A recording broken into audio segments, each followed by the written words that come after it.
Okay, so we got this hummingbird feeder. We love if it's empty for you to fill it with the sugar and the recipes up in that cupboard there. We also have,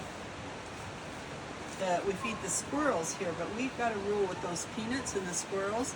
They only get to eat when we're out here, so we put them out so they get used to us as humans. You're gonna notice there's lots of cameras around here. Yes, the place is surveyed. We know if somebody comes here not as our guests or mostly wildlife, but when you come, trust us, the cameras will be turned off because we don't want them blinking all the time. Pause. We do have a smoker up here, but it's quite a complicated procedure to get it all fired up and working. So I wouldn't count on using the barbecuer. If you want to give me a call, I can explain how it all works, but we can go through that. Now over here, fire pit area. You notice we got two fire extinguishers, one there and one there. The fire pit also has a lid on it, a spark arrestor lid. Obviously, when the fire's going, we don't use that, but when we go to bed at night, we'll just put that spark arrestor cover over the fire pit.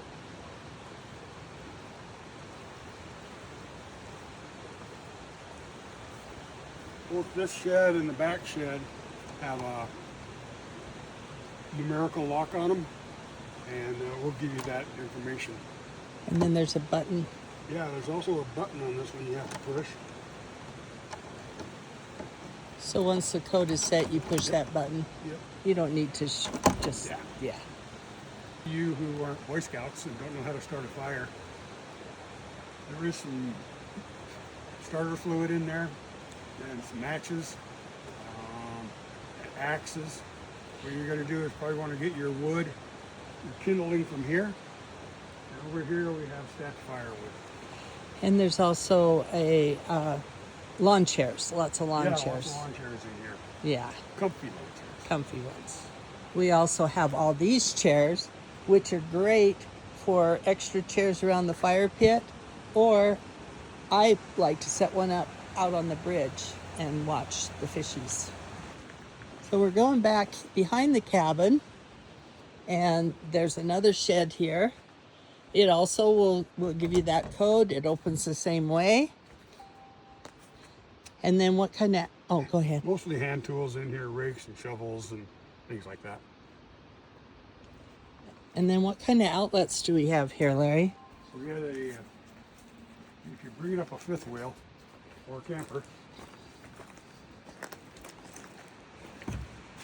this is a 50 amp service right here. That's a 50 amp. And if you have a 30 amp requirement on your camper, you just plug this in. So plug the dog bone in and you got 30 amp. For the outside of the cabin, just remember, bring your food in at night and don't attract bears.